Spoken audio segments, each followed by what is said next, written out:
Welcome to another exciting episode of Movie by Podcast. Thank you for joining us. I am your host, Ruben. With me, my brother in arms, the Russian. How you doing, Hello, bro? everybody. Welcome to our latest episode. I believe this is 19th or 20th podcast. We're approaching Yeah, those probably. digits. Today we're going to be Yeah. talking about a very special movie to at least me. I think both of us. We started with David Fincher, and today we're going to take on a task to give you an idea what we think about his other project, which is called The Social Network. And a lot of you probably know what the movie is about. If you don't, please check it out. But this is the movie about invention of the Facebook.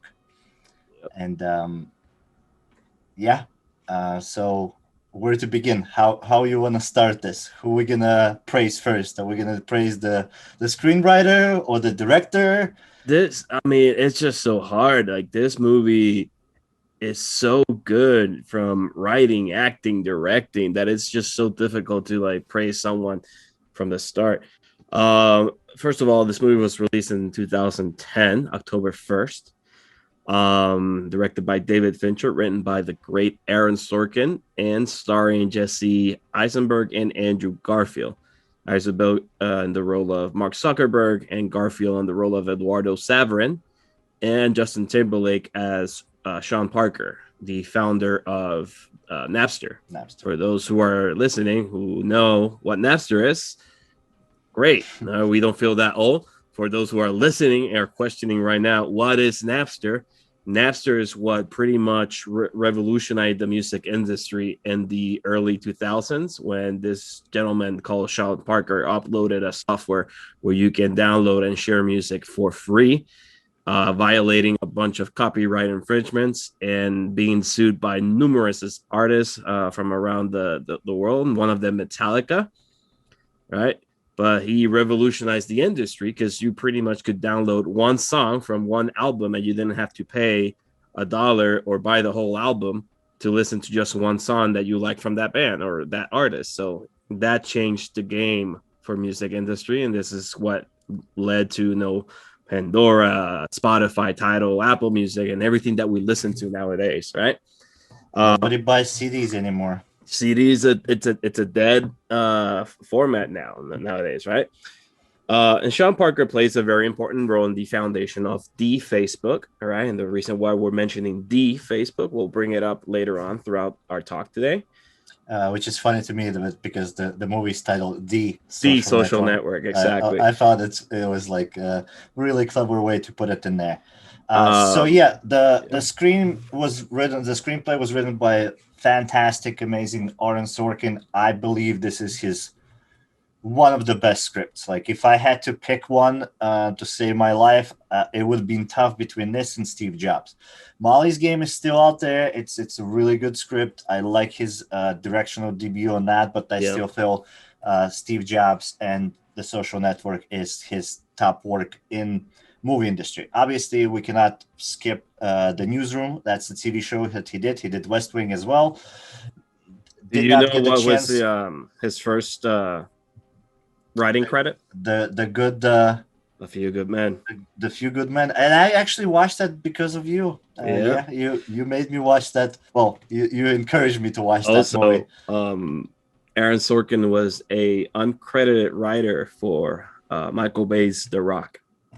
Oh, really? Yeah, I did not know that. He did. He wrote some of the redraft and some pages in that script, and he was uncredited because you have to write a percentage of a script to get credit by the Writers Guild Association. That does not look like his movie, though, at all. But we probably have to look into particular scenes, to see if there's a dialogue that matches his style, because he has a very particular style, right? With his dialogues, and we see that a lot. And here in The Social Network, and it's the same thing we see in like The Newsroom. It's like that, like bitter, batter, but at the same time, like in a sarcastic humor kind of way. Well, the way that he does his dialogue and the way he writes, it almost feels like a melody.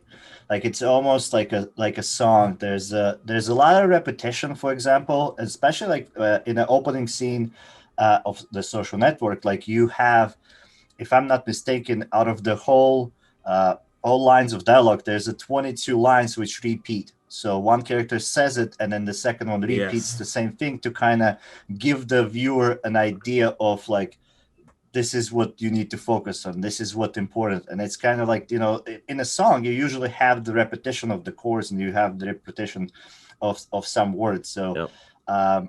And a lot of people did the cool things on YouTube. If you guys want to like check it out in a better explained manner, you can look at it the way that Sorkin writes. But Yeah, it's and I agree incredible. with you. There's a lot of repetition. I did catch one of those videos a long time ago where they put scene comparison between The West Wing, which was one of the shows that he wrote, and The Newsroom that aired on HBO a couple years ago. And there are a lot of dialogue and lines that are repeated throughout the shows and different scenes, but it just goes so well with that particular character at that moment that it just flies by. And this is not sloppy writing. It's just it's trademark. Every writer has his trademark, and those lines tend to be his trademark. And it flows. It's like I always get when I watch Sorkin movies or TV shows, it's just that kind of Shakespearean vibe. It's like I feel like I'm watching something like which is written with a lot of passion, with a lot of knowledge, and it delivers to my simple mind perfectly. So kudos to him for writing this.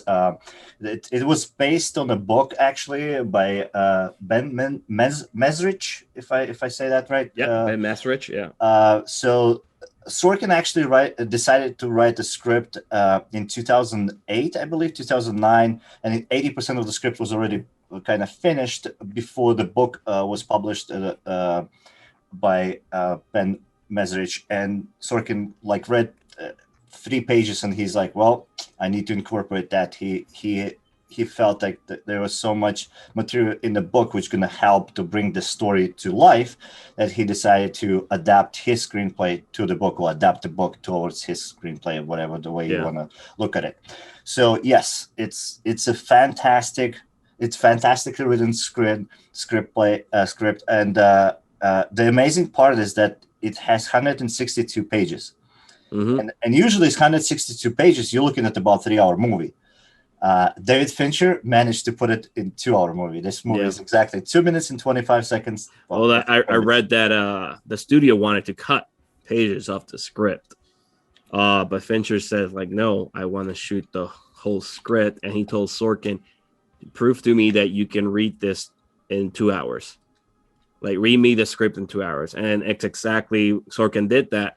And that's why when you start the movie, there's already dialogue playing as soon as the title card for like the production companies pop up.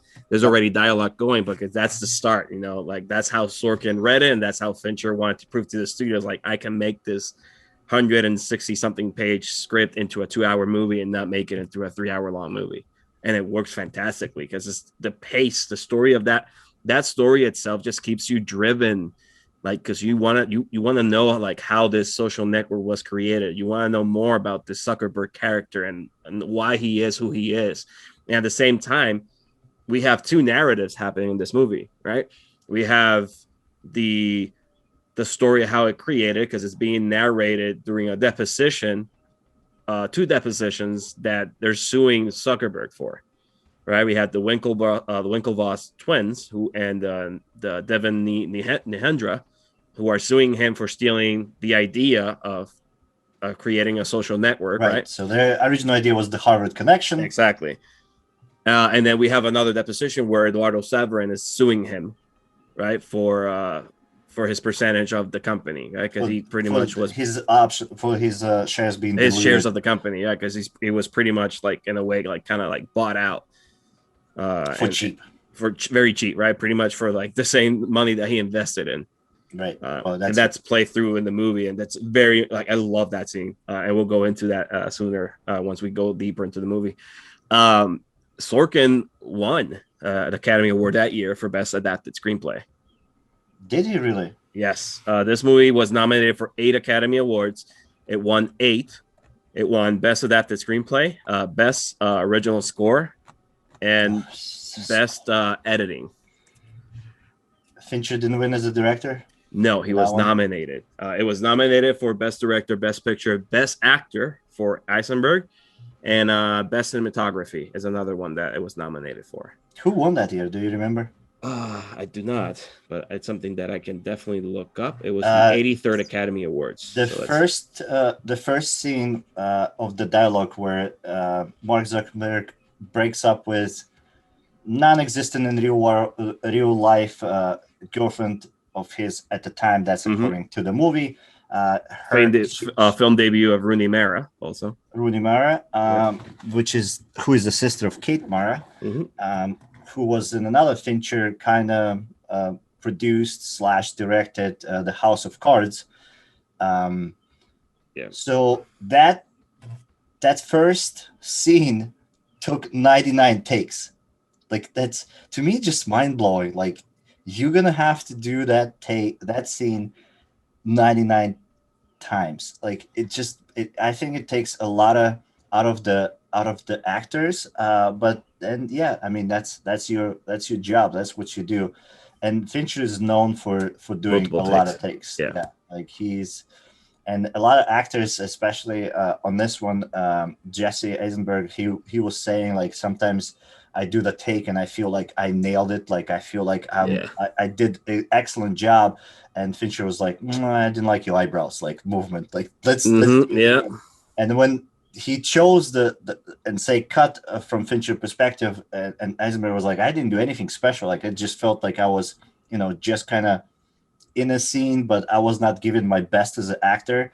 But that's the style of Fincher. Like, he does not want anybody like to steal like the show by acting. He wants a scene to deliver the plot movement. That's his style of telling the story. Yeah, I agree. Yeah, and then you can see clearly that in that first scene in the that dinner. You can't say that either Eisenberg or Mara steal the scene. They both deliver equally the tension between them in that opening scene.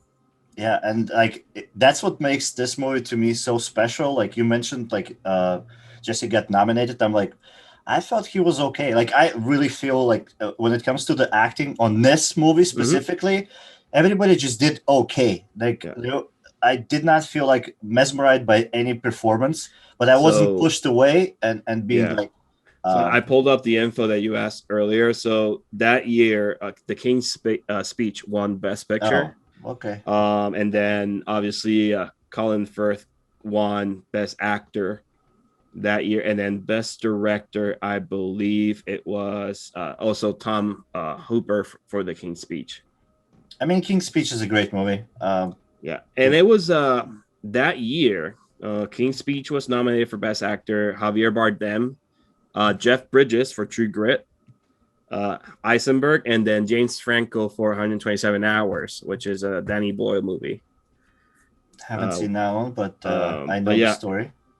And then obviously that year, director-wise, you had Hopper, Aronofsky for Black Swan, David Russell for The Fighter, and the Coen brothers for True Grit, among Fincher. So it was a tough category to like win. I mean, I'm surprised that Aronofsky did not win for The Black Swan. I was surprised too. Natalie Portman won the Best Actress. Yes. Yeah. Speaking of which, if you remember, there's a line in the movie, in our movie, The Social Network, the one we're describing, is when they say, well, there was like so many like Olympians and so on, and then one movie star, and everybody's like, who is the movie star? And everybody's like, is that important?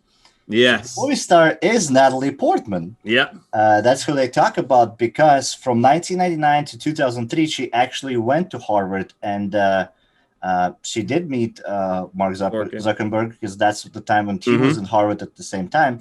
And when Sorkin was writing the script, she found out about it and delivered her kind of insights of what was happening behind the scenes. So, and when they're making the movie, there were a few scenes that she was actually supposed to be on that face match or whatever. The face match when they're doing the hot or not. Yeah. Yep. There was a scene which was cut out of the final version, where two students look at it and the one guy goes, "Oh, she's hot." She's like, "Of course she's hot. She's Natalie Portman."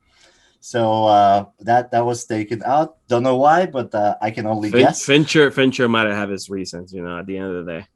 Right. So yeah, that was always to me like who is the movie star. So we got our answer if you do a It's little bit amazing. of One digging. one of my favorite lines in the movie, it's the when they're in the deposition and they're like, "Oh, so you invested another 18,000 on top of the 1,000 you initially put for a total of 19,000." And Severan's like, "Yeah, that's great." And Mark Zuckerberg goes like, Does "Wait a the minute, math. let me validate you on that." Yeah, that is correct. Oh, Your math was right. he's not And ready like with it's the just that Bruges. He can like do the that math. tells you the type of person that Zuckerberg was in those depositions. Like he didn't care he was being sued at that point. Right. Well, like in all fairness, I take this movie with a grain of salt, because obviously it's been dissected to Oh what is yeah, factual and what is fictional and what is fact. And there's a lot of like stuff that were interpreted and a lot of stuff which was created, yeah, yeah, absolutely. out of just thin imagination and just to drive the plot, which is great. Like that's what I'm talking about. Like this is not a documentary. If you want a documentary, you go look at documentaries, and they present different value. This is super entertaining. This is really like well paced. Fantastic score. Like the like Trent I was Reznor. actually counting the songs which I liked about the movie, and I counted 12. Like in a 2 hour movie, and I think like in the first 15 minutes you get like five like Wow. out of this world tracks which are just like mind blowing, and they set the tone, they set the mood, like, and that's the beauty of the Fincher's like technique. And I mean, from the time that he started, obviously, from um, the flop of Aliens, which he does not want to take the credit from, but like to this point, you can see the growth of the director. Like you can see him getting like this technique to the perfection, and his technique, like in my like the way he describes it itself, it's sculpting behavior over time. So in his mind, like he needs for everything to peak at the same time, right? And he's like you taking the production and the filming for the movie, it's 100+ days, right? So the timing needs to be perfect, and everything at that story needs to come together. And I think in this case, in my opinion, like everything comes together when Eduardo finds out that he's been cheating out of the company. When he Mm-hmm. walks out of that door, and you have the shot of Facebook on the floor, and the camera zooms in, and then the camera drives away, and Eduardo is walking towards Zuckerberg's desk, and then He slams the a yeah, yeah. and then Justin Timberlake's character, Sean Parker, is like, call the security. Like he knows what's about to happen, and he smashes the computer. And if you watch the behind the scenes, you can see how many computers they smashed. There were a lot of Apple computers which went wasted that day, and like that episode, like that final kind of like moment of like the end of the friendship, the end of the Mm-hmm. partnership. It just that's when like that movie connects to me. Like this is where the epicenter happens. This is um, what Fincher wants to create, to show you that kind of shock value, and the way he does it, it's camera work and it's dialogue, and it's I mean, there's a lot of CGI in that movie. For example, The the Winkle twins. brothers, the Yeah. twins, they are actually played by two different people. Not only Ernie Hammer is being Army credited, Hammer. Yeah. Ernie Hammer being credited for both of them, but uh, Josh Pence, I believe he's like He's a uh, Calvin Klein model, and he that's got thank you. casted. Yeah. Yes. I So did my homework. he did find Yeah. somebody can back me up on that one. I was like, I know he's a model. I just did not. Yeah. I don't know brands that much. I'm wearing free T-shirts, which I get. So yeah, like there, he's the Ernie Hammer face is being placed on Yeah. Josh Pence's body. And it's So something it's you notice. I was watching it. I saw the movie last night, and I've seen this movie numerous times. I saw it in theaters when it came out. I own the movie, and I saw it on Hulu yesterday. And now that I know this information beforehand, you can notice like the face implant in certain scenes. It's not that big of a job. No, it's a quick scene. And It's then not as obviously they're using the split screen technique where they film one scene and then they just film the other moment of that same scene, and they just in post production they put it like this, and then by camera angle it looks like the both characters are standing next to each other or one character's behind the other, and it's the same actor portraying that. And then obviously Josh Penn does the scenes where they're both together or as a stand-in from behind. And yeah, but yeah, and the reason they did this because Fincher had a hard time finding twin actors that could portray the Winklevoss brothers, because we're talking about 6 foot 6'5" Viking stature men 220, and that are rowers, right? Have to have the physiques of a rower, and you can't. I mean, you can cast an athlete, but at the same time, an athlete is not an actor, right? Right. And Fincher is kind of like a perfectionist. He's not going to cast an athlete that doesn't know how to act because he's going to spend the entire budget on doing reshoots or doing takes because he's already spending all the budget. Exactly, right? It's with the regular actors and he's doing multiple takes. Imagine with actors, with athletes that don't know how to act, right? So that's why he's like, well, let's just cast Armie Hammer and then just have him play both characters, and we'll just get a stand-in that has the same physique as him and implant his face and scenes that they're both together, right? Well, I think the CGI department did an incredibly good job with covering the Josh Pence's face, because it wasn't as disastrous as it was in the last episode of Mandalorian season 2. Anyway, moving forward. So before we continue, you mentioned the soundtrack of this music, right? So for those who don't know, this was the first time that Trent Reznor, who pretty much started a career with Nine Inch Nails, he's the front lead of the band Nine Inch Nails. He's one of the pioneers of what we call industrial rock, right? This was his first credit as a composer, alongside with Atticus Ross, who has become since then his partner when it comes to composing music for film and TV. Since then, Reznor has gone to work with Fincher in all the movies that Fincher has done since The Social Network. That's including The Girl with the Dragon Tattoo, which he made an amazing rendition to the Immigrant Song for that movie with Karen O from the Yeah Yeahs, Gone Girl, and Mank, right? He recently won an Academy Award for Best Original Score for the movie Soul, Disney Pixar's Soul, which that soundtrack for that movie Soul is amazing. It literally is it's a soul-taking soundtrack, right? And this soundtrack for this movie, it just goes so well with the story. I mean, like if I would have to give the credit, if I had to pick acting or over the soundtrack, I would pick soundtrack for this one. Like, yeah, like I was with you. I was like listening to the soundtrack while watching the movie, and I was trying to see like which one's the best. And like all the compositions of this movie is just so worth it. Like I had to like literally download the soundtrack on my phone so I could listen to it because it's just perfect. It has everything from melancholy to like the rock to like attention song, like techno. Everything. Yeah, like everything blends so well with the story of this movie.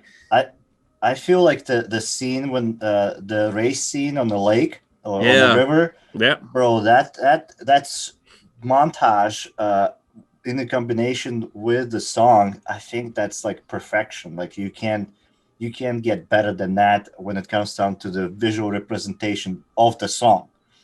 And the song was technically written for the visual representation. So I mean, and that's what Fincher does. Like the way he engages you as a viewer into his world and presents his story through his eyes.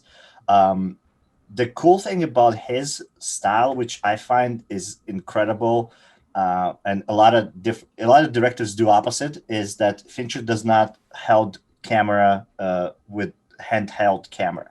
There's only one shot in The Social Network where you have the handheld camera, and it's when the cops arrive to the party. And then Sean Parker or Justin Timberlake opens the doors and goes to check what's going on. and the camera follows him. That's Yeah. the only take that Fincher does with a handheld camera. Every other shot in the movie is either done on a tripod, or either he used a drone, or he used like the moving rig for his shots.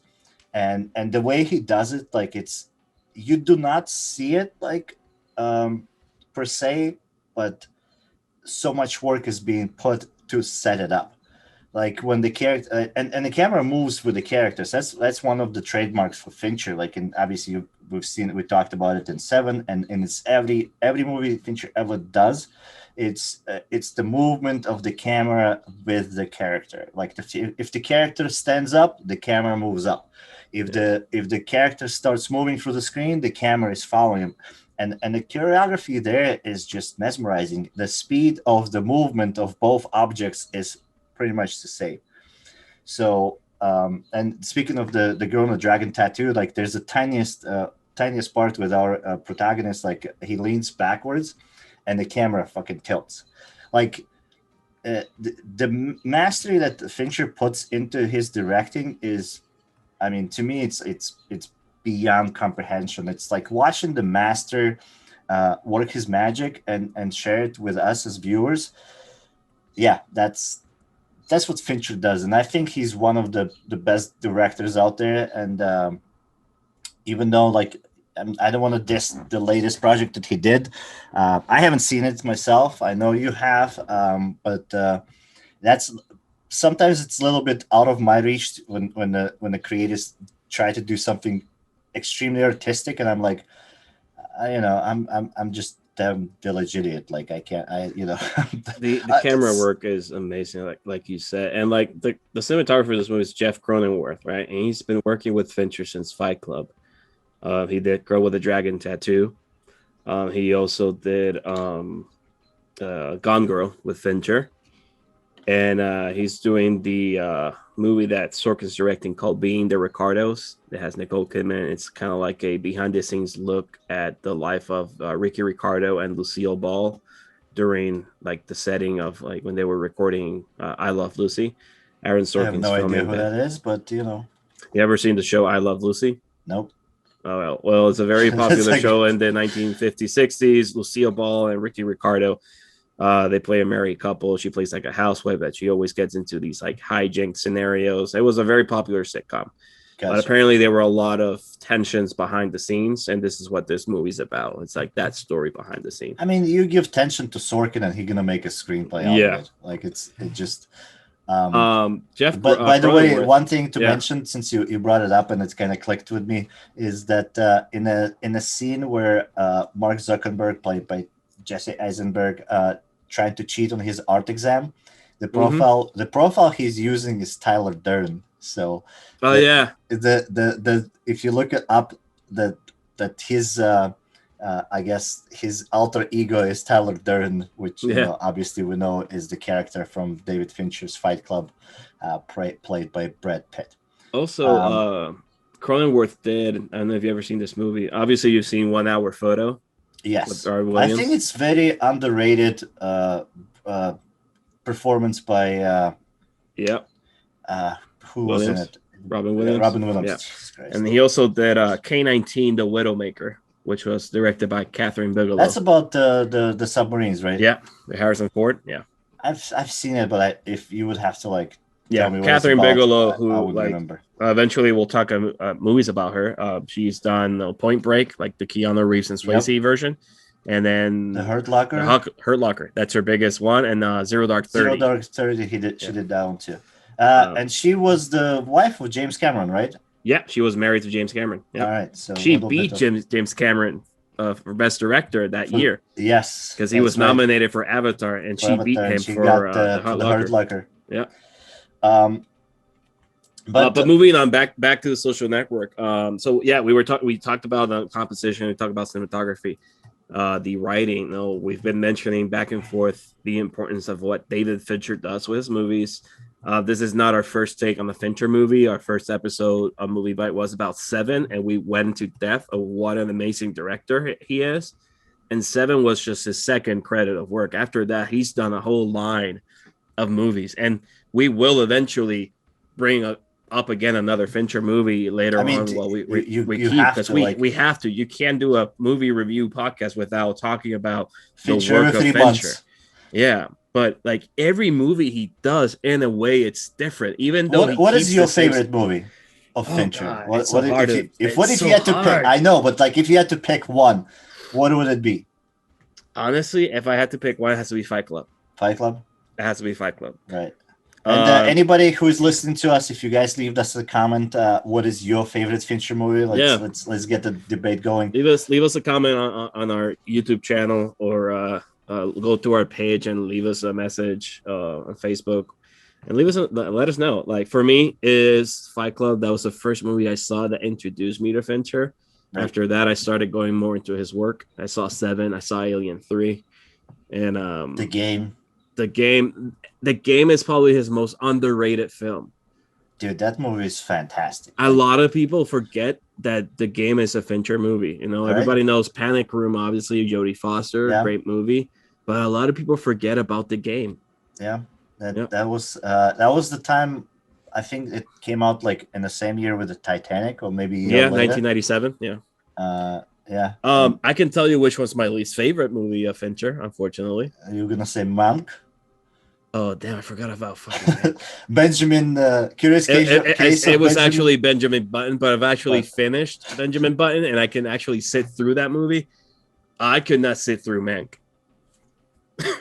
I mean, yeah, like I think it was. I believe the story about Mank is that it was his father's project. It's a passion project, so it's not your typical Fincher film. Yeah. Right. So I mean, we let like the we'll let it slide. Great directors, they make their own movies, and we mentioned this before. Like when the product is done and it's out there, it's no longer belongs to the director. It's no longer belongs to the the production company or to the actors who betrayed. Yeah, it belongs to the public. It belongs to us. So we can tear it apart if we have to, or we can praise it. People will hate it. Exactly. Right there. Yeah, as we're doing with Social Network. All right, let's get to the stuff that you did not like about this movie. I will begin. Since do I have to set aside 30 minutes of the podcast? No. This is gonna be fast. This is not gonna be the Mortal Kombat on 1917. By the way, if you're listening, you're still here. Check out our Mortal Kombat live video. It's on our Facebook page. So you can listen to him destroy that movie. That's the thing. Like if we would have been, if the YouTube would be nice to us, maybe we would be making talking about the movie. Unfortunately, YouTube flagged our video, and we tried to appeal it, and they said no. So say la vie, but it's on Facebook. But back to Social Network. So the Social Network is the story of how Facebook became Facebook, and I personally probably the Facebook. The Sean Parker did the biggest contribution. Not only saying that this company, I love that in the movie, dude. Let's see this. He made the biggest contribution he'll ever make to Facebook is drop the duh. And the fun part about that is that like evaluation that they were talking about was a $1 billion evaluation, and that seemed like something out of reach. I mean, it's out of reach for most of us. Well, I mean, for sure, me and you probably, but for me, not gonna speak for you. But right now, the company is valued at $900 billion. Like it's 100 billion short from 1 trillion, which I mean, it's a big number, but yeah, $900 billion company. That's what Facebook became in the past. 15 years, 16 years since they've been 2006, right? I think Facebook's been up since like 2005, but you had to have an EDU email to go in. And at first, it was very exclusive. It wasn't until probably 2006 when they started to like let people sign up with any email domain. Right, you had to be enrolled in college, and you had to be because it was a college social network. It was like if you needed to know, like in the movie describe you, if you need to know who's dating who or what classes your friends are or who's doing what, Facebook was the point of interest. Everybody needs to check Facebook and add a friend to communicate between them, because college campuses are massive. You know, maybe you came across someone that you like, but you don't know what classes they take, or you don't see them for the rest of your semester because you just came across them that one time, and that's where the social network came and the whole idea of Facebook came. I only remember like MySpace. Like I think I maybe had like a profile, but I don't I had think MySpace. Yeah. I did. And then the Facebook came out, and yeah, that's, to me it was just personally a waste of time. But well, now we have to post our videos on Facebook, so I guess Yeah. I guess what comes around goes around. Anyway, back to the story and back to what I kind of like did not felt like it's a nearly perfect movie, but as we mentioned, like the acting, and it's not so much as the actor's fault, but I believe that Fincher did not let them shine.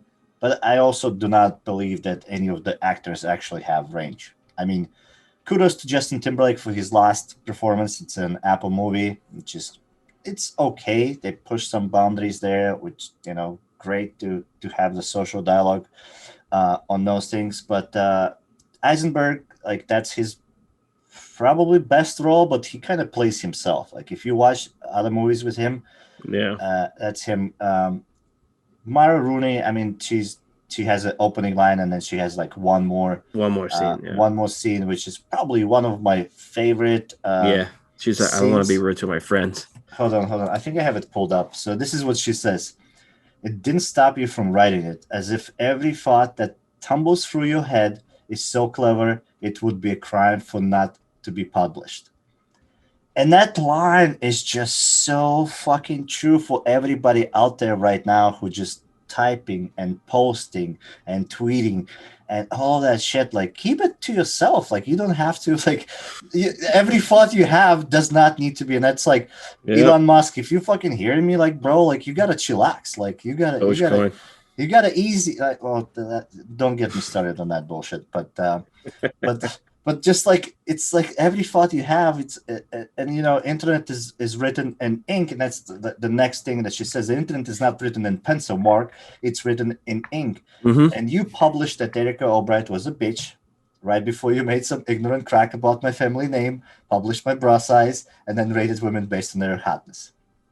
Like that speaks. Aaron Sorkin wrote that shit. Yeah. Like, like in just one line of dialogue, and it's so beautiful. Another credit to him. You see, I tried to say bad things, but I keep rehashing. Yeah, it keeps bringing you back. I keep going to the good things, right?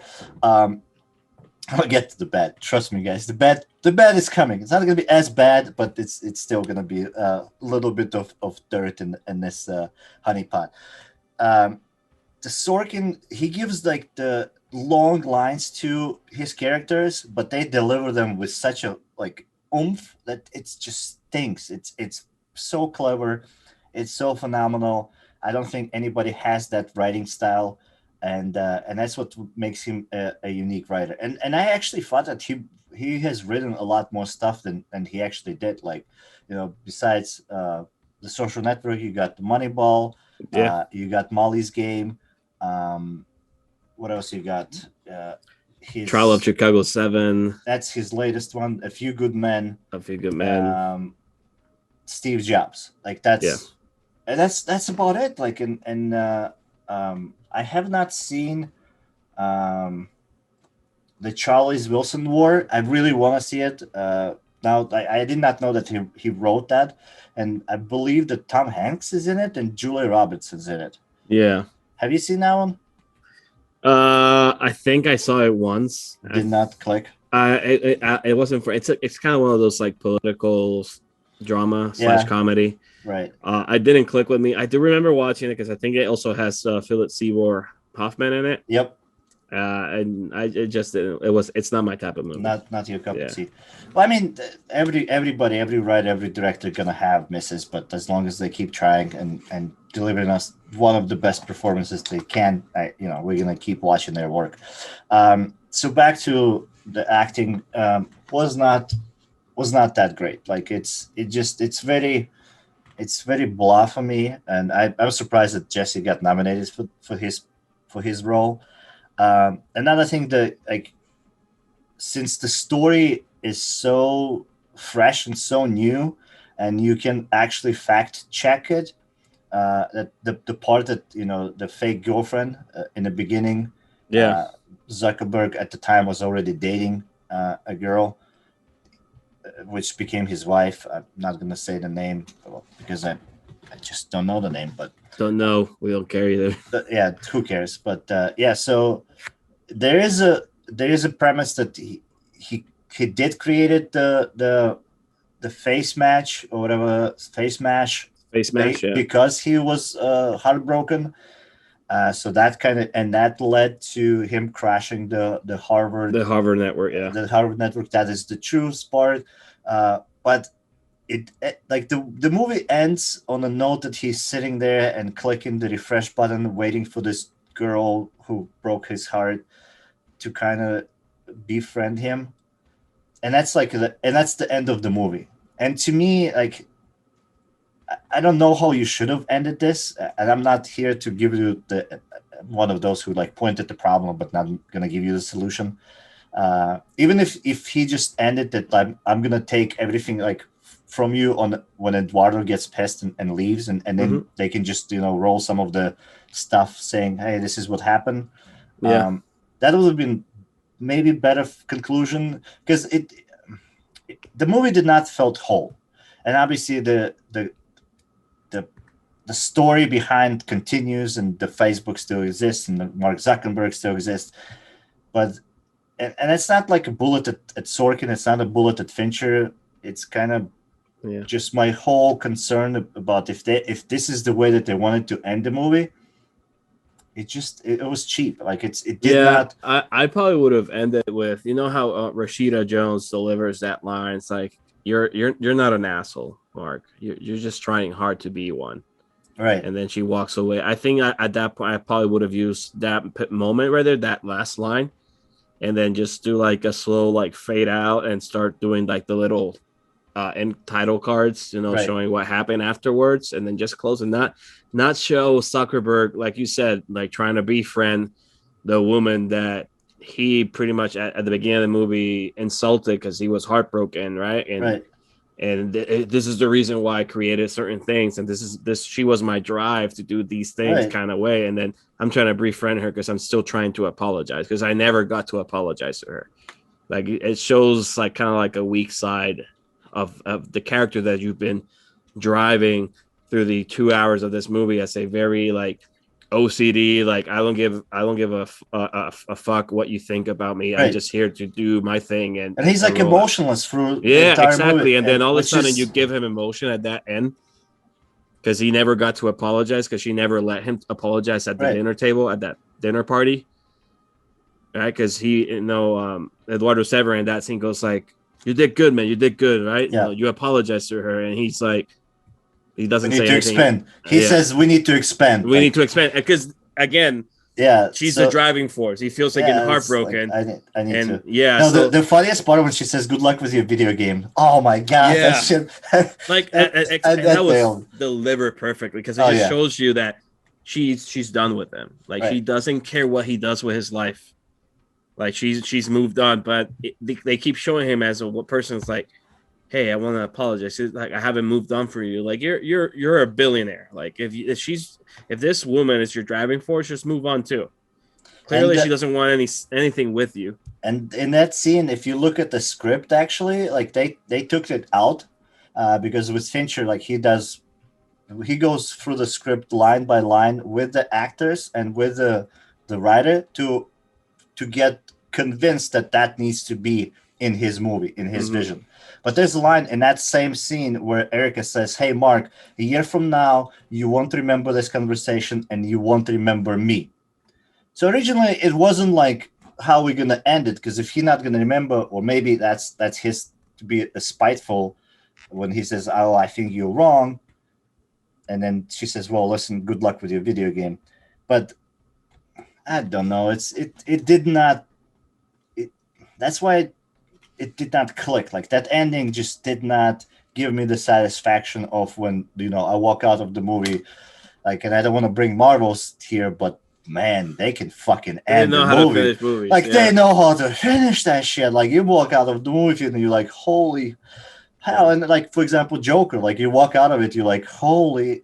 or Parasite. Like, and we keep naming the movies Yeah. where you gotta have, like, in order for you to have a great movie, you have to have a great opening, and they have it here. You have to have a great act 1, 2, 3, and they got it And it's here. so weird because, if you look at other Fincher movies, Seven, great ending. If you finish Fight it up Club, with Freeman saying that last line, and it closes out Fight Club. It's Tyler Durden seeing all the buildings exploding right? with Alina Bonham Carter next to him. It's like art, like It's they're watching epic. art, right? It's fucking And epic. what other Gone Girl, you see the woman going back to the Right. same life, and she looks at him the same way that she looked at him when the movie started. And it's, and you And like, it you just don't tells you, it leaves exactly you with like, they never solve their issues. They just live in this cycle, right? right. But then you have this movie, and it's like you have Rashida Jones deliver that line, and you're like, you know what? Maybe she has a point. He's not a bad guy, but he's trying so hard to be one. And then all of a sudden, he opens up his laptop and goes to Facebook and friends the one woman that doesn't want to do anything with him. She moved on with his life, and he's still trying to apologize to her. And like, even Zuckerberg himself in real life was like, you betrayed me as not me. Like, it's not how I am and who I am. And that's just one thing that it does not escalate this movie to like the perfection as it could be. Yeah.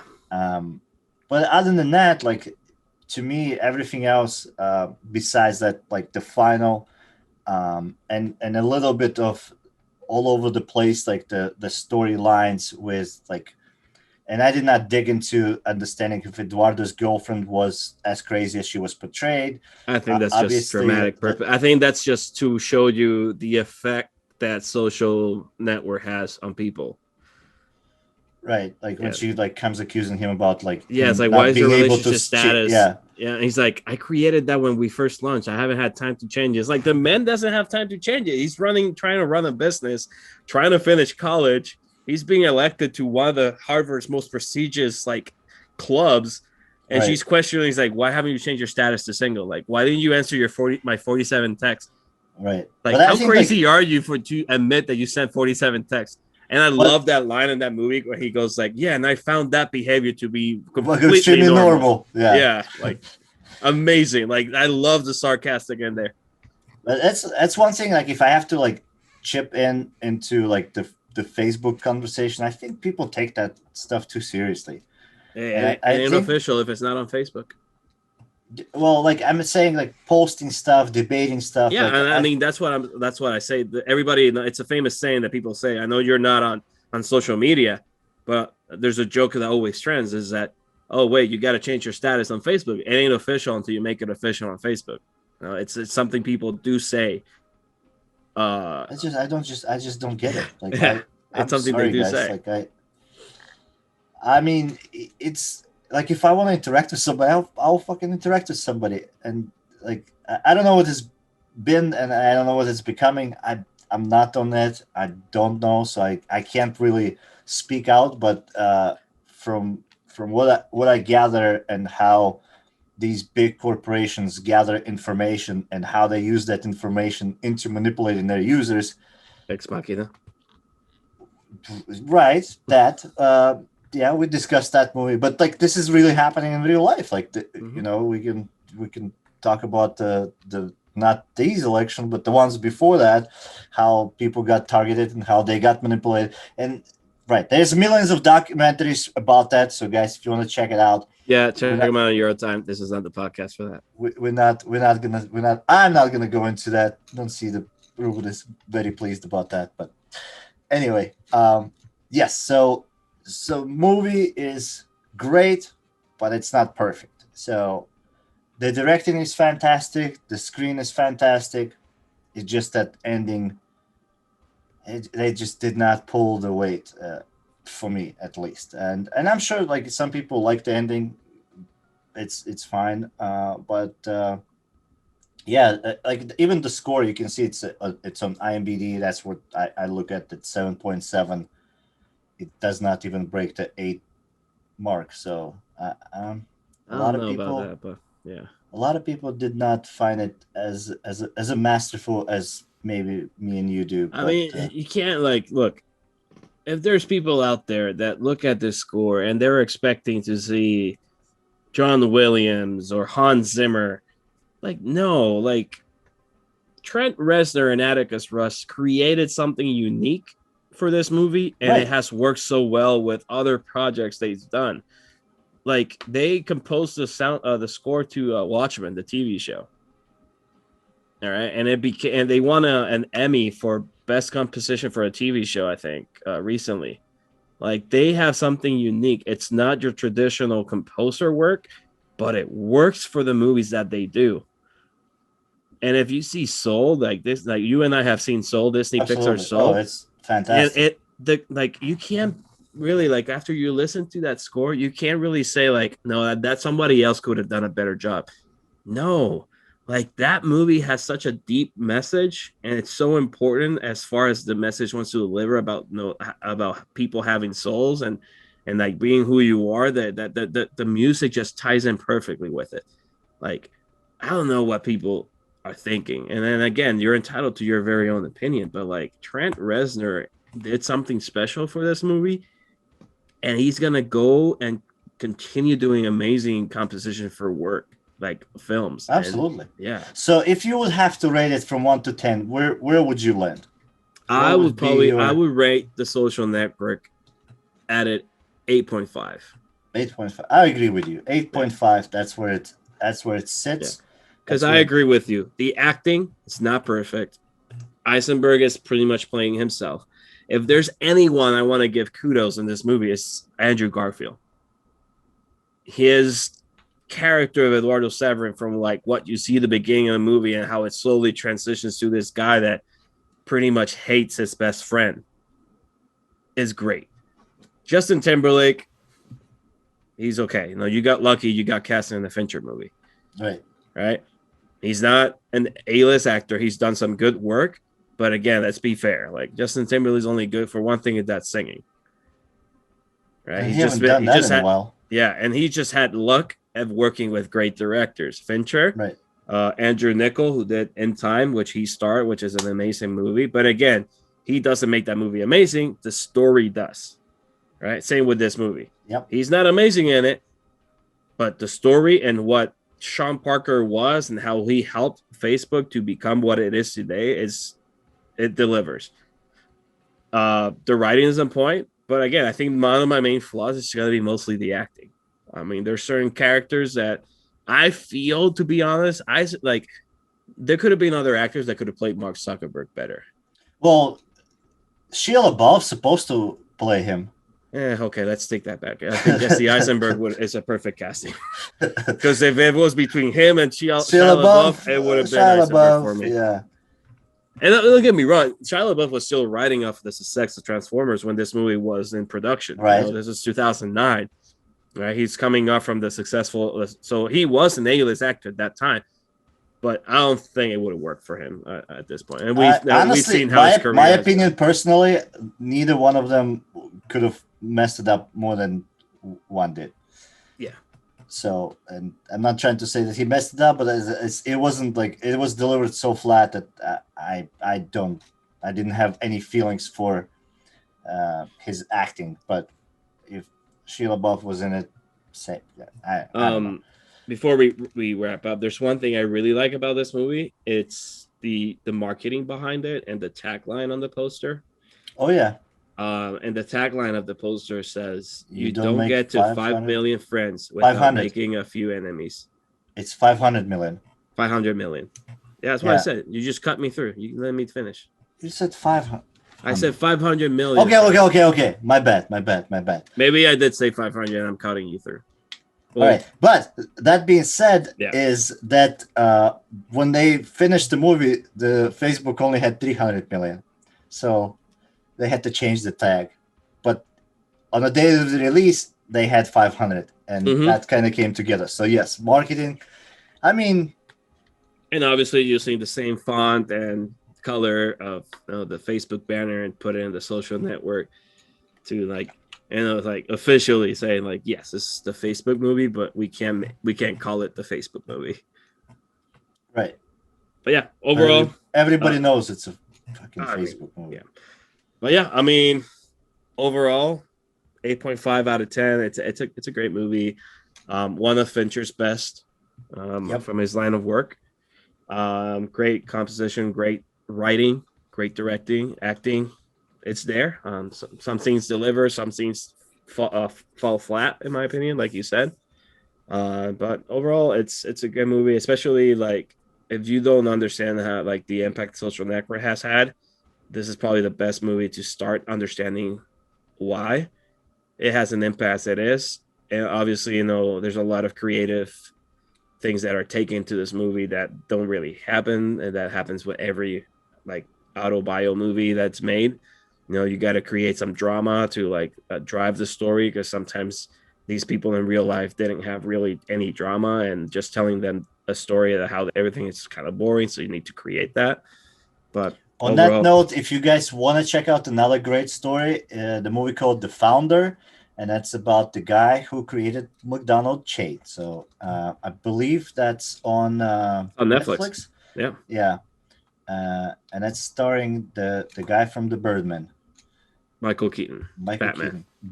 Michael Keaton is in it. Excellent. Great film. I love The Founder. I've seen that movie at least like 5 times. Right. Like that movie is another great gem, which is so under the radar. It's so underappreciated. But story-wise, it's fantastic. Yeah, like The Founder. And it's as close to the truth as you can get. Anyway, so the final thoughts. This is what happens when you have a chemistry between the director, the writer, and the composer. This is what works for this movie. You have 3 main components. Again, we already did the acting. We're going to not include it in this one. But 8.5, check it out. I hope that Sorkin and Fincher will work together again. But I'm guessing Sorkin is trying to do more directing himself. He wants to go into the directing, Which is, did he direct The Trial of Chicago 7? Yeah. Okay. He did Molly's Game, which is pretty good. But so moving forward. Anyway, thank you everybody for listening. We're going to give you a sneak peek what we're going to be talking about the next week. And that is, drum roll, The Green Mile. The Green Mile. Starring Tom Hanks. We're going to talk about this is our first this is the first movie we're going to be talking about King, or have we talked about this is our first Stephen King based movie, and then also our first film that we are going to talk about, Frank Darabont, who directed The Green Mile. Obviously The Green Mile is not his most famous work. It's Shawshank Redemption, but I want to save Shawshank Redemption for a later episode, so I want to do The Green Mile. Just go deep. It's been a while since I've seen this movie. Shawshank Redemption. I agree. I like that story in Green Mile better. But yeah, we'll go deeper into The Green Mile next week, starring Tom Hanks, directed by Frank Darabont. In the meantime, check the social network. It's available on Hulu. If you have Hulu, you can stream it. If not, you can rent or buy on any digital platform. Take a look at it. Leave us comments, anything that you agree. Also, remember, if you have a favorite Fincher movie, leave us a comment. If you don't have a Fincher movie that you're favorite, just tell us your least favorite. We'll accept it as well. Also, I would like to thank all our buddies from Just Chillin Entertainment who edits and upload all of our videos. Thank you guys so much. Even though YouTube cutting it down. Follow them on Facebook. Follow us on Facebook, Instagram as well, and subscribe to our YouTube channel, Movie by Podcast. And we will see you next week. Thank you, everybody. Have a good one.